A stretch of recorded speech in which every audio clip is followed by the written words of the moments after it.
Welcome to another live event, YouTube. We are here. All right, so tonight's going to be a very descriptive event on all the topics here. I know I got one person. If you could just let me know you can hear me, just press 1 in the comments. Um, Hopefully you can hear me okay. Just give me a press 1 in the comment, and that's all I need to know. Anyways, just going to get started here. So it's 7 o'clock. All right. So first thing is I started to move over to Claude Desktop. There's Claude Code. I was more interested in Claude Work. There's there's a bunch of different connections. If you guys can hear me, let me know by pressing 1 in the comment. So in the desktop of Claude, you can use the regular Claude Code. There's also Claude Desktop itself. It's where you can prompt and whatnot. You can use all your models that you choose, and they're only Claude available. Also, the other one is the VS Code extension. So if you're planning to do the coding, I'd probably recommend and strongly recommend to use the VS Code for that.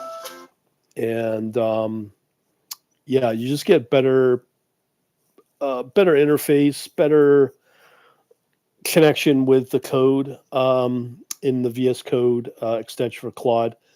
I try to do it in the Claude Code within the desktop. It was not that great, not a good experience. So if you're going to do it with the VS Code extensions, your best bet. Now, I haven't tried the Excel yet, and there's a bunch of other ones. There's also Claude Work as well, which I haven't really used. Has all the built-in features for agents as well. It just depends upon if in your settings you can set to reason or think to think. I believe you can also prompt for agents as well as part of the prompting. And then that enables you to use that. Also, let me see here. Now, the one that's really important that I really was attracted to, if you can hear me okay, just press 1 in the comments so I know you can hear me okay. The big plus was with MCP, MCP servers. So that's Model Context Protocol. Now, I've done a video on this, and I believe I've done a blog post about this. The best tip I can give you if you're going to go this route, in the API, I just don't see the need for APIs and REST anymore. I think it's just better to use a MCP server, because an MCP server enables you to prompt an MCP server with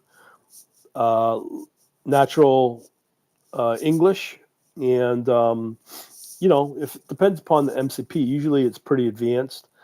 To set it up, you will have to connect into a physical server of some kind, and have it running while you're using the chat or prompting into that MCP server. It's very, very sophisticated. So right now I'm using 3, or set up 3. I can only recommend going with official MCP servers due to the fact that MCP servers, there's the third party, and then depending upon your vendor, may have an official MCP server. So in my case, I'm going with Google Analytics. I'm going with my hosting provider, and I'm also using, there is a Shopify one, but I haven't really used that at all because they've changed their settings. And there's a third one I'm using as well. So if you're going to use MCP servers, as I said, and there is an option to use an official one from your vendor, I would only recommend using that. The reason is because first, it's secure. Hopefully the vendor is responsible enough to keep all the communication and your credentials locked down, so there's no hacking with that one hacking situation last week with LLM Lite. It was pretty bad, actually.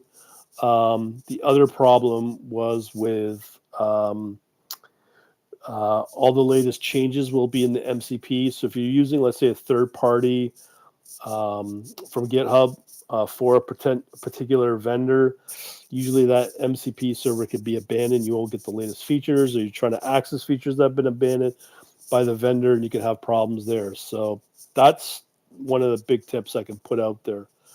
Also, I believe that MCP servers are the way to go.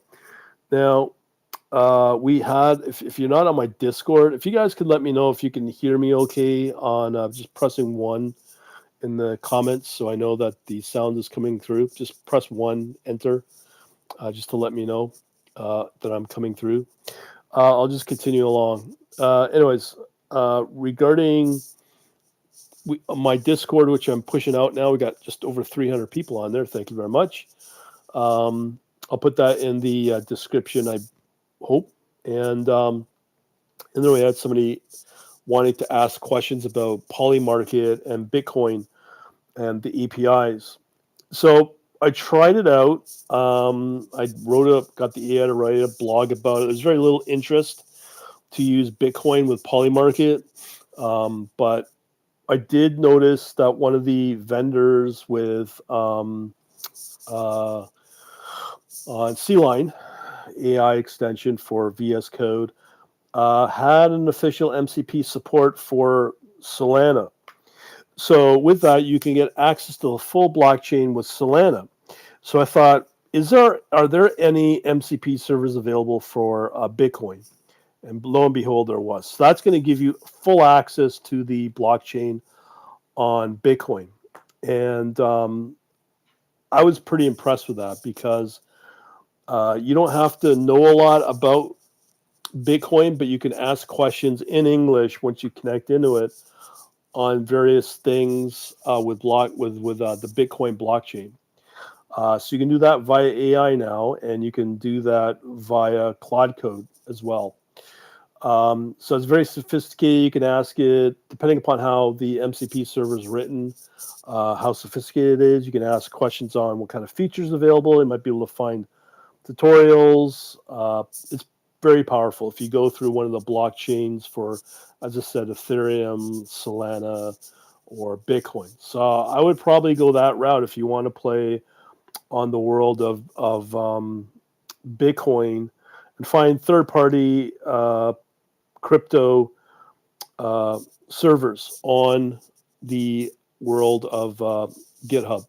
There's a ton of them, but the problem, as I said, is that because you're using open source, you're bound to potentially expose yourself to security risks. So always be aware of that if you're going to go that route with the MCP servers. Okay, so the MCP servers, I do believe that it's going to radically change everything, how we work with AI, how we work with APIs, and da-da-da. All right, so how do we also use some other things? With MCP, if you're heavily into quant, what you can do with MCP, there is Wolfram Alpha, has an official MCP server. Also, Perplexity has one as well. If you've not used Perplexity Research, it's pretty damn impressive for quant research, and Wolfram Alpha for all the mathematical formulas you want. So you can always ask that with plain English, and it will give you responses. There's also connections into MATLAB as well, into the core. I verified that current setup. So you can also use MATLAB as well, which is pretty impressive with where things are at. So if you're in the world of quant research, quant trading, quant blah, blah, blah, you can use any of those MCP servers to connect into. And I'd probably look into it. I think MCP is really radically changing how you use AI, specifically making it a lot easier with specifically in quant trading. I don't know of a lot of finance MCP servers. I think there's a lot of third-party ones. But I'm sure they're coming, because even Microsoft now are supporting MCP servers, so they're here to stay, I think. Uh, all right, so let's talk about. If you guys got any questions, let me know about the Claude Desktop and the Claude as well. Like I said, I'm working mostly with. Oh, my comments are disabled again. Damn, damn, damn, damn. My person has enabled me. Hang on here. Let me see if I can do this on the fly. I always check this. This sucks. Uh, no, I can't change my settings on YouTube. I have to say thanks to him for letting me know this. As usual, it saves me there. Okay, what I'll do is I'll end this stream and come back. All right, hang on. I'll be back on YouTube in seconds.